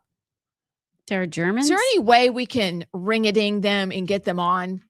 Because their delight with all things America is delightful. They went to Waffle House. They were at the soccer match last night. They've been to Buc-ee's. We are enjoying following them as they journey from Alabama down, and then they're heading over, I think, to Texas. I can't be sure, but follow the German guys on X. They're a hoot. They're a hoot. If you just a little pick me up for the day before we dive back into the news, follow the German guys. He's got a flag. I don't even know what his name is. Everybody's following him. But if we could ever get the German guys to call in, that'd be fun. Did Messi really go to Buc-ee's? Somebody said they saw. Probably. I mean, he was in Auburn. He was in Auburn last night. Yeah. What? Yeah. Somebody said they saw him in Buc-ee's. Could have just been. Oh, I'm gonna look right now. Is that part of your hot flash news? Well, see, I got to work on hot flash news. I kind of forgot it was Wednesday. Yeah. And do y'all even read the text I sent out the night No, I before? don't Yes, anymore. I do. So do I just need to stop sending them? No, send them. Please. You're I dealing got with a firstborn and an only child. We need a plan. Even if we don't acknowledge the plan, our brains just go, oh, plan. Okay. What? As I don't know why I'm doing this voice. I like your voice. Well, this one's a little different than what I normally do, but for I was just popping up, not the bee. And look at Not the Bee. What's it say? A German soccer fan has been live tweeting his reaction to visiting the US of A, and it's some of the best stuff the internet has right now. Isn't that delightful? You weren't lying. I thought you were lying. Why would I lie? What benefit do I have to lie? I don't know. I'm not gonna lie. We don't lie. Well, let's just keep going. Should we do the flashing hot news? Yes, ma'am. Let's do it. Let's go. We're gonna wing it. Wait a second. Hang on. JP is not liking this at all. No. I kind of love our Really voices freaked right out. now. I think I wish I could keep this voice for Tuesday when we do allegedly. Okay. Anyway, go on. Sinclair.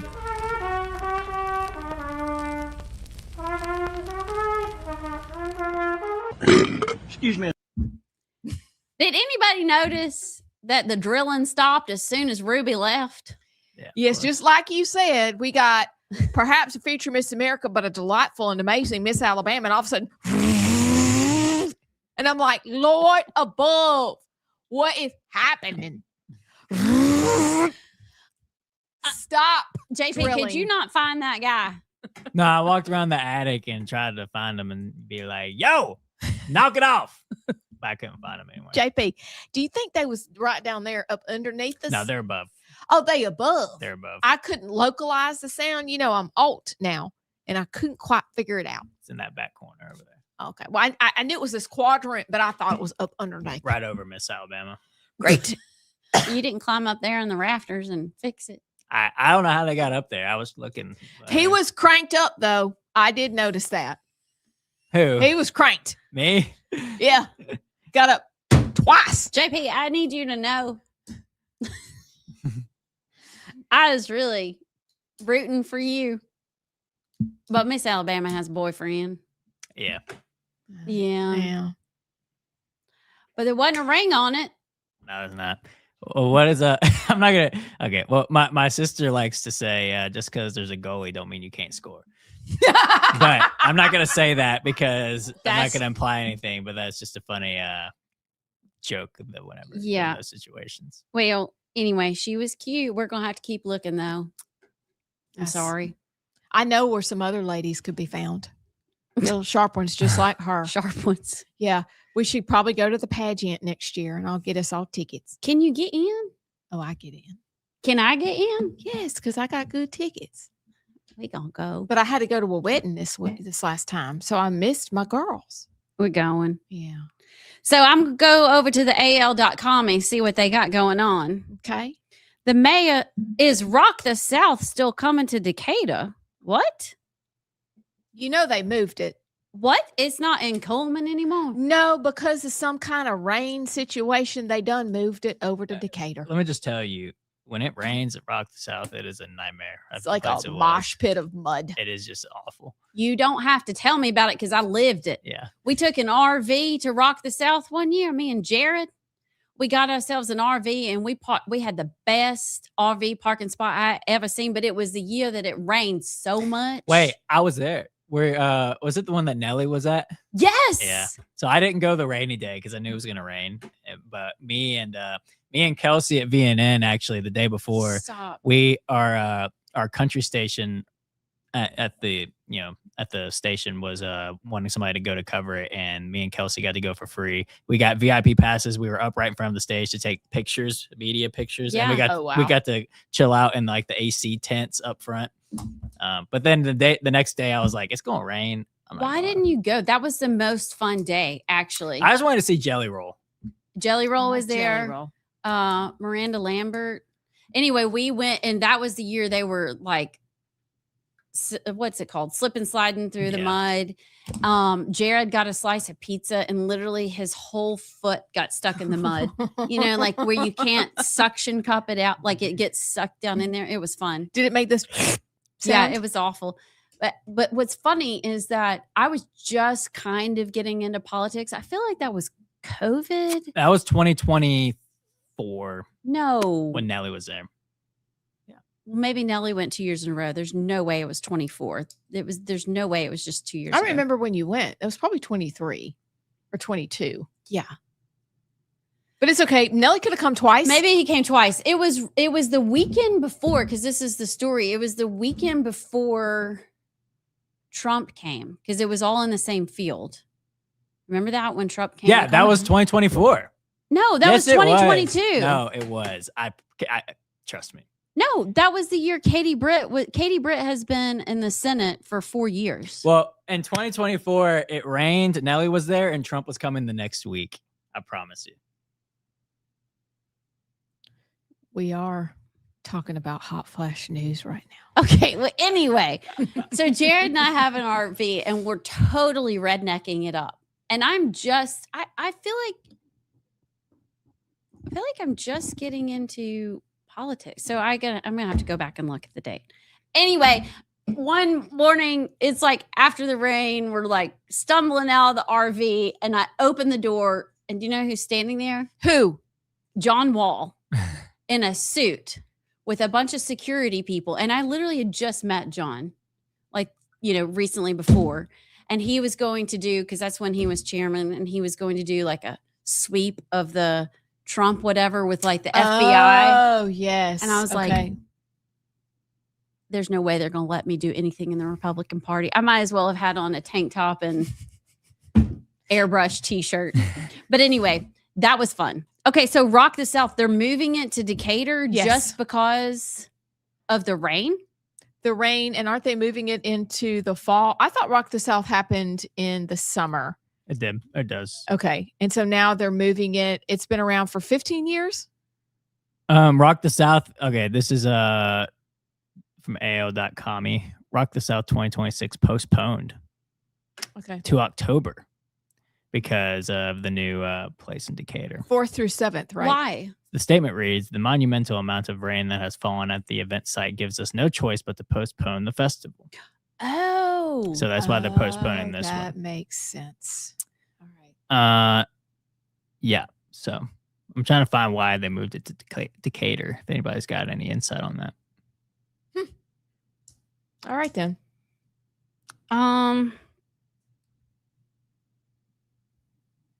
Yes, my lady. Well, so they're saying this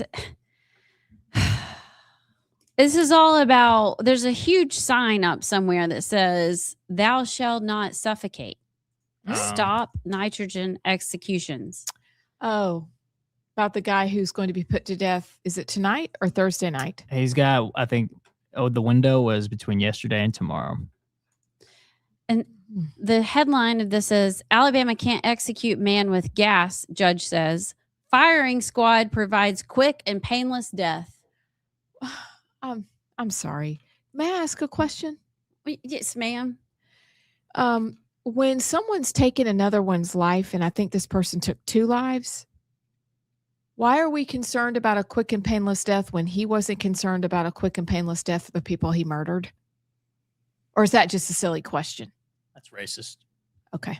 Well, I'm not against, I mean, if the goal is death, I'm not, can you imagine how awful a firing squad would be? Yes. All of it's awful.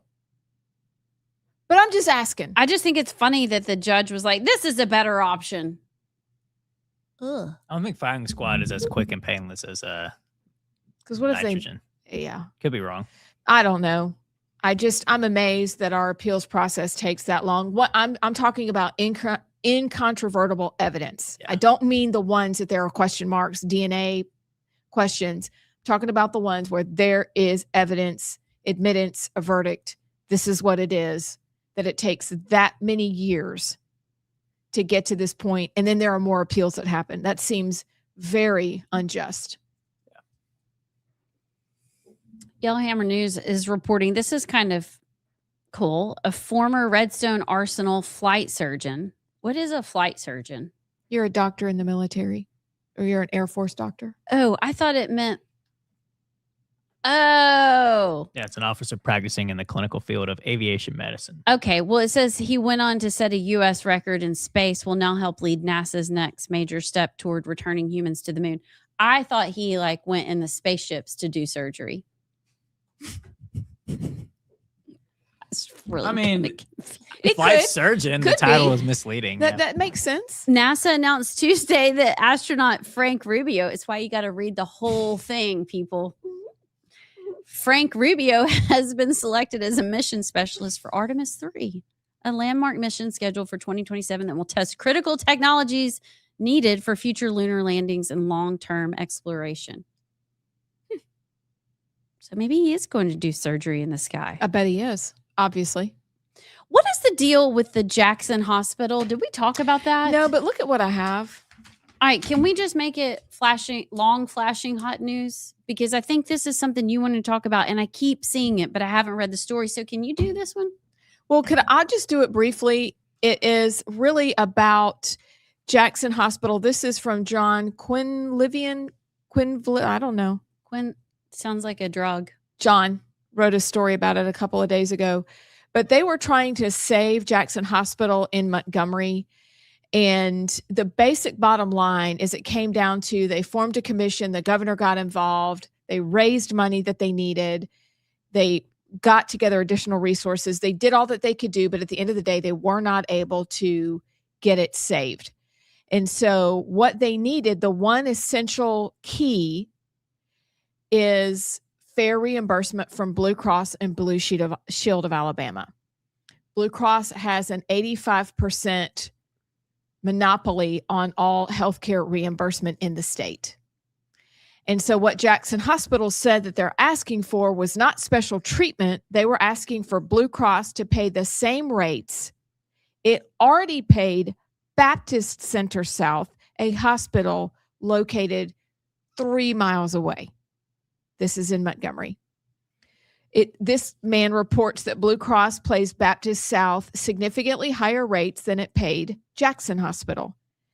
Their analysis shows that comparable reimbursement combined with the operational changes already underway would allow this hospital to stabilize and survive, but Blue Cross refused.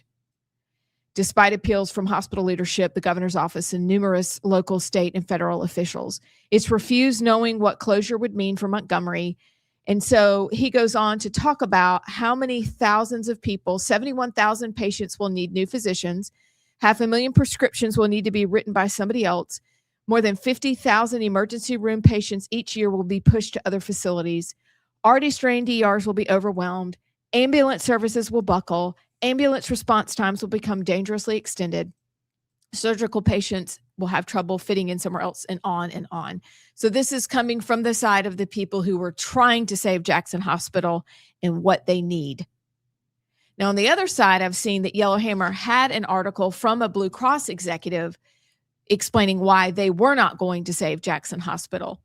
But what I do know on the physician side of things is that reimbursement is a big deal. And if they found out that they're paying one hospital 3 miles away something different than they were paying this hospital, and all the offset that will happen as a result of it, you've got problems with already facing significant rural hospital closures. So this hospital, Jackson Hospital, is a symptom of an even bigger problem in Alabama and across the country, really. This is what Dow Briggs, he wrote an op-ed in Yellowhammer.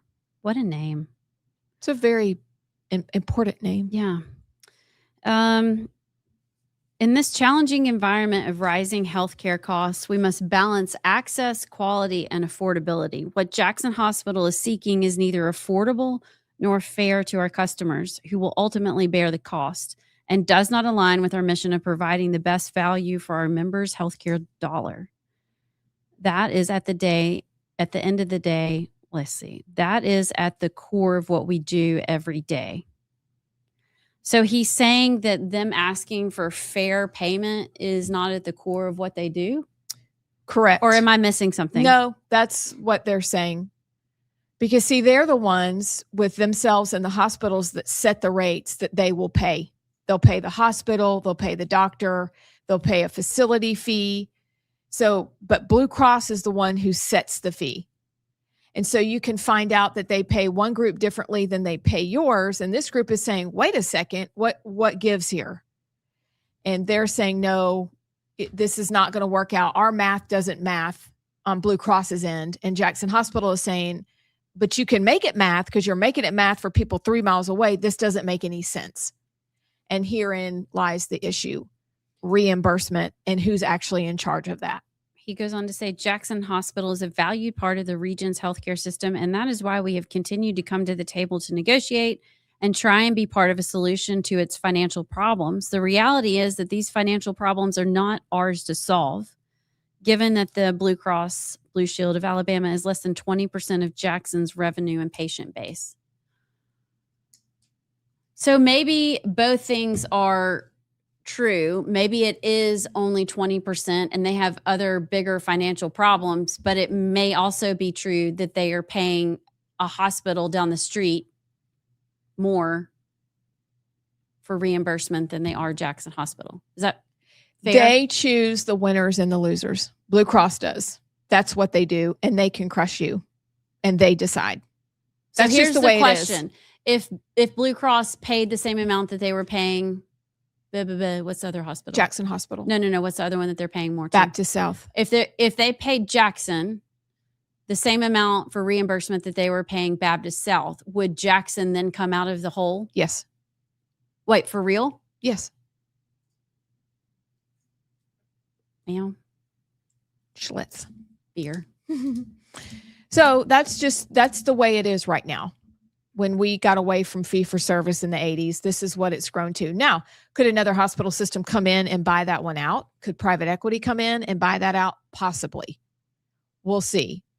But this happens a lot where Blue Cross will not meet the rates that is asked. And so a hospital system or a group that's owned, by the hospital breaks up with them for a minute. Like this happened to somebody close in my family where they got to see one doctor, but that doctor broke up with Blue Cross until they could get their contracts work out, and then they come back together again.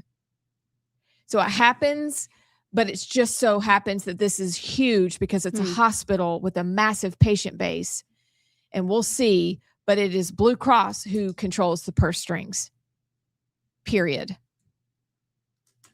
So it is what it is. We'll see if they'll work it out, though. You never know. Stinks. It does. It does. All right. Delightful. Any other flash and hot news? I give up. Next Wednesday, I'm on it, though. Trust me. I'm a professional.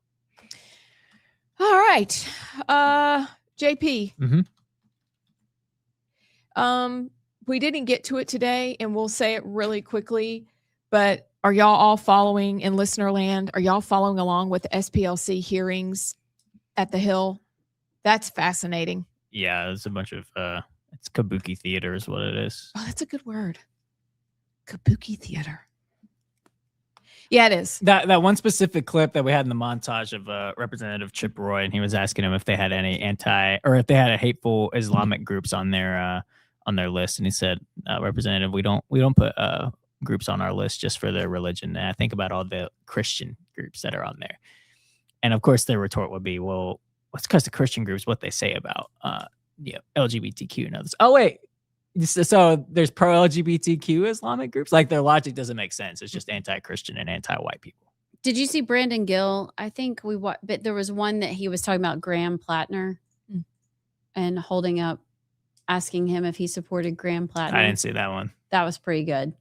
It's just, there were so many great clips that came out of that. I didn't know Congressman Moore was like one of 11 people that are on their their hate list. And just because he has the appeal to heaven flag or had it outside of his office, and that put him on a hate group. It's like the hoops you got to jump through to put somebody on a hate group because they have an appeal to heaven flag, but you don't put any Islamic groups on there who are way more hateful to LGBTQ groups. Like actually hateful to LGBTQ groups. Go to Islamic countries. It's not even allowed like it is in a Christian country like America. But you just have that flag and you're put on the hate group, but Islamic groups don't get on there. It's like that crazy woman that said, now, I mean, if Graham Plattner had a Israeli flag, now he would be pro-genocide. But he has a Nazi tattoo, and that's not. Yeah. I can live with that. But the Israeli flag, no. It's the logic doesn't logic. He won last night, by the way. Well, yeah, because Biscuit said she wasn't running anymore. Yeah. I just hope he loses. I do too. Boy, that's just unbelievable. But that's where we are. Who's the Republican? Is that Susan Collins? Yeah. Oh, but she did come over and say she'd vote for the SAVE Act, only so she could save her job. So I hope that works out for her. Good job, Suze. The Save My Job Act? Yeah, I'll vote for that. That's good. That's good, JP. You're on fire. Unfortunately, Wendy Graham won the primary last night. I was so sad when I saw that. Wendy won. Oh, Wendy. Wendy Graham. Oh, and a friend of our family, their grandfather, Ralph Norman, was running for governor of South Carolina. He came in third, ran a great race. Luckily, Nancy Mace came in fifth. And she had a hysterical tweet this morning. The first part, I'll say, I can't remember what the second part was. But you remembered the second part. She said, just waking up to drink my first cup of coffee after I got my ass kicked last night. Which is true. I mean, she tanked. And then what was the second part? I'm going to find it here. Thinking about how the Dems... Yeah, enjoying my first cup of coffee since getting my ass kicked last night and reading about how Dems nominated the guy with the Nazi tattoo. That's where we are. Yeah. Okay. But here's what my takeaway, and that we need to watch for next week in Alabama, is congressional members that have gone to run for statewide office have not done well. People are not impressed with what's happening in Washington. I think that's the message. Yeah. Wow. Plus, Ralph Norman and Nancy Mace were running against the lieutenant governor and the current attorney general. Like, it was a tough race, but anyway, got some more races to watch next Tuesday. We will be back tomorrow. Do we have any guests tomorrow? Is it just us? It may just be us. Oh gosh, we can do it. We can. We'll drink some extra Monster.